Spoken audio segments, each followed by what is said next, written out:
जय श्री राधे कृष्ण। आप सभी का हमारे YouTube चैनल पे बहुत बहुत स्वागत है। आइए सुनते हैं मार्गशीर्ष यानी कि अग्रहण मास कृष्ण पक्ष संकष्टी गणेश चतुर्थी व्रत की कथा। संकष्टी गणेश चतुर्थी का व्रत जो कि हर माह के कृष्ण पक्ष की चतुर्थी तिथि के दिन संकष्टी गणेश चतुर्थी का व्रत किया जाता है। इस व्रत में जो कि भगवान गणेश जी का पूजन किया जाता है। भगवान गणेश सभी प्रकार के विघ्नों को हरने वाले हैं, सभी प्रकार के विघ्नों को दूर करने वाले हैं तथा सभी प्रकार के मनोरथों को पूर्ण करने वाले हैं। इस व्रत को विशेषकर स्त्रियां अपने संतान की रक्षा हेतु करती हैं तथा यह सभी प्रकार के मनोरथों को पूर्ण करने वाला है। मार्गशीर्ष माह के कृष्ण पक्ष में पड़ने वाली चतुर्थी को इसे संकटा चतुर्थी के नाम से जाना जाता है। इस दिन जो भी भक्त सच्ची श्रद्धा के साथ नियम और निष्ठा के साथ भगवान गणेश का पूजन करते हैं, साथ में माता दुर्गा का पूजन करते हैं और फिर चंद्रोदय होने पर चंद्रमा को अर्घ्य प्रदान करते हैं, तो उनके सभी प्रकार के मनोरथ सिद्ध होते हैं। संकष्टी गणेश चतुर्थी के व्रत के दिन इस दिन चाहिए कि सुबह उठकर नित्य क्रियाओं से निवृत्त होकर के गंगा नदी में या घर के नहाने के पानी में ही थोड़ा सा गंगा जल मिलाकर स्नान करना चाहिए। शुद्ध वस्त्र धारण करके व्रत का संकल्प लेना चाहिए और दिन भर उपवास रहते हुए भगवान गणेश जी का जो कि चंद्रोदय होने पर इनका पूरे विधि विधान के साथ पूजन करना चाहिए। उसके बाद फिर चंद्रमा को अर्घ्य देने के बाद ही इस व्रत को पूर्ण माना जाता है। तो आइए सुनते हैं मार्गशीर्ष कृष्ण पक्ष संकष्टी गणेश चतुर्थी व्रत की कथा। अगर आप कथा के लिए ब्राह्मण दक्षिणा, अन्न दान, वस्त्र दान आदि के लिए देना चाहते हो तो आप अपने श्रद्धा और सामर्थ्य के अनुसार हमें डिस्क्रिप्शन में जाकर के वहां से गूगल पे, फोन पे या अकाउंट नंबर के माध्यम से आप अपने श्रद्धा और सामर्थ्य के अनुसार हमें ब्राह्मण दक्षिणा प्रदान कर सकते हैं। तो आइए सुनते हैं मार्गशीर्ष कृष्ण संकष्टी गणेश चतुर्थी व्रत की कथा।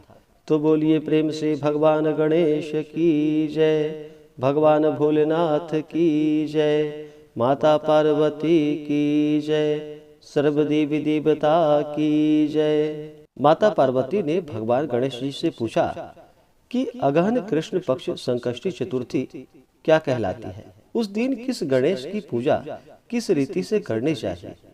तब भगवान गणेश जी ने उत्तर दिया कि हे हिमालय नंदिनी, अगहन में पूर्वोक्त रीति से गजानन नामक गणेश की पूजा करनी चाहिए। पूजन के बाद अर्घ्य देना चाहिए। दिन भर व्रत रहकर पूजन के बाद ब्राह्मणों को भोजन कराकर जौ, तिल, चावल, चीनी और घृत का शाकला बनाकर हवन करावे तो वह अपने शत्रुओं को वशीभूत कर सकता है। इस संबंध में हम आपको एक प्राचीन इतिहास सुनाते हैं जो कि प्राचीन काल में त्रेता युग में दशरथ नामक एक प्रतापी राजा हुए। वे राजा आखेट प्रिय थे। एक बार अनजाने में ही उन्होंने एक श्रवण कुमार नामक ब्राह्मण का आखेट शिकार कर लिया और फिर वध कर दिया। उस ब्राह्मण के अंधे माँ बाप ने राजा को श्राप दे दिया।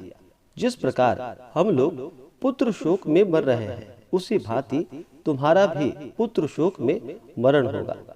इससे राजा को बहुत चिंता हुई। उन्होंने पुत्रेष्टि यज्ञ करवाया। फलस्वरूप जगदीश्वर राम ने चतुर्भुज रूप में अवतार लिया। भगवती लक्ष्मी जानकी के रूप में अवतरित हुई। पिता की आज्ञा को पाकर के भगवान राम सीता और लक्ष्मण के साथ वन में चले गए। वहां उन्होंने वन में खरदूषण आदि राक्षसों का वध किया। इससे क्रोधित होकर लोगों को रुलाने वाले रावण ने सीता जी का अपहरण कर लिया। सीता जी के वियोग में भगवान रामचंद्र ने पंचवटी का त्याग कर दिया और ऋषिमुख पर्वत पर पहुंचकर सुग्रीव के साथ मैत्री की। तत्पश्चात सीता जी की खोज में हनुमान आदि वानर तत्पर हुए और ढूंढते ढूंढते वानरों ने गिद्धराज संपाति को देखा। इन वानरों को देखकर संपाति ने पूछा कि तुम लोग कौन हो, इस वन में कैसे आए हो, तुम्हें किसने भेजा है, यहाँ पर तुम्हारा आना किस कारण हुआ है। संपाति की बात को सुनकर वानरों ने उत्तर दिया, भगवान विष्णु के अवतार दशरथ नंदन राम जी और लक्ष्मण जी सीता जी के साथ दंडक वन में आए। वहां पर उनकी पत्नी सीता जी का अपहरण कर लिया गया। हे मित्र, इस बात को हम लोग नहीं जानते कि उनकी बात सुनकर संपाति ने कहा कि तुम सब रामचंद्र के सेवक होने के नाते हमारे मित्र हो। जानकी जी का जिसने हरण किया है और वह जिस स्थान पर है वह मुझे मालूम है। सीता जी के लिए मेरा छोटा भाई जटायु अपने प्राण गवा चुका है। श्री रामचंद्र के चरण कमल का स्मरण कर हमारे भाई ने अपना शरीर त्यागा है।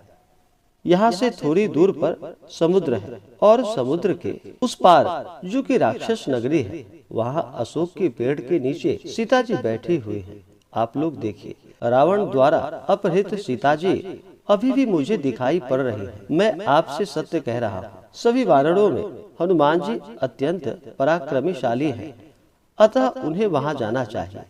केवल हनुमान जी की ही अपने पराक्रम से समुद्र लंघन कर सकते हैं, अन्य कोई भी इस कार्य को समर्थ नहीं कर सकता, इसको कोई भी सिद्ध नहीं कर सकता। संपाति की बात को सुनकर हनुमान जी ने पूछा कि हे संपाति, दुस्तर समुद्र को मैं किस प्रकार पार कर सकता हूँ?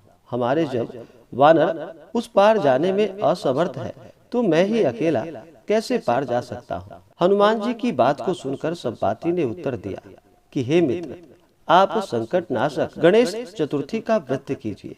उस व्रत के प्रभाव से आप समुद्र को जो कि क्षण मात्र में पार कर लेंगे। संपाति के आदेश से संकष्टी चतुर्थी के उत्तम व्रत को हनुमान जी ने किया। इस प्रकार से हे देवी, इसके प्रभाव से क्षण भर में समुद्र को लांघ गए हनुमान जी। इस लोक में इसके समान सुखदायक दूसरा कोई व्रत नहीं। इस प्रकार श्री कृष्ण जी भी युधिष्ठिर से कहते हैं कि हे महाराज युधिष्ठिर, आप भी श्री संकष्टी गणेश चतुर्थी का व्रत कीजिए और फिर इस व्रत के प्रभाव से आप क्षण भर में अपने शत्रुओं को जीतकर संपूर्ण राज्य के अधिकारी बनेंगे। भगवान कृष्ण के वचन को सुनकर युधिष्ठिर ने गणेश चतुर्थी का व्रत किया। इस व्रत के प्रभाव से वे भी अपने शत्रुओं को जीतकर राज्य के अधिकारी बन गए। इस प्रकार से मार्गशीर्ष कृष्ण पक्ष संकष्टी चतुर्थी व्रत की कथा पूर्ण हुई। तो बोलिए प्रेम से भगवान गणेश की जय, भगवान भोलेनाथ की जय, माता पार्वती की जय, भगवान श्री कृष्ण की जय, सर्वदेवी देवता की जय। इसी प्रकार से जो भी भक्त सच्ची श्रद्धा के साथ, नियम और निष्ठा के साथ संकष्टी गणेश चतुर्थी का व्रत करते हैं, उनके सभी प्रकार के मनोरथ सिद्ध होते हैं तथा भगवान गणेश जी जब कृपा करते हैं तो सभी प्रकार के सुख और समृद्धि की प्राप्ति होती है। जो भी जातक संकष्टी चतुर्थी का व्रत करते हैं, उन्हें चाहिए कि व्रत के दौरान शुद्ध और सात्विकता का पालन करना चाहिए। व्रत के दौरान किसी के ऊपर क्रोध नहीं करनी चाहिए।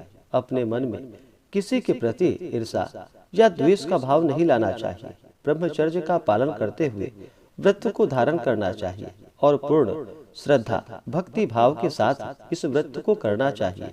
किसी भी प्रकार के व्रत को अश्रद्धा रूप से होकर के नहीं करना चाहिए। व्रत के प्रति मन में श्रद्धा और विश्वास होना अति अनिवार्य है। प्रभु पे विश्वास रखते हुए श्रद्धा भक्ति भाव के साथ व्रत को करना चाहिए, तभी जाकर के पुण्य फलों की प्राप्ति हो पाती है। तो आशा करता हूँ कि यह जानकारी आपको अच्छा लगा हो। ऐसे ही ज्ञानवर्धक जानकारियाँ प्राप्त करने के लिए हमारे इस चैनल पे अगर आप नए हैं तो चैनल को लाल बटन दबा करके सब्सक्राइब करें, साथ में बेल आइकन घंटी को दबाएं ताकि मेरे वीडियो का नोटिफिकेशन आपको समय से मिलता रहे। वीडियो को लाइक करें, शेयर करें। सुखी रहें और स्वस्थ रहें। जय श्री राधे कृष्ण। धन्यवाद।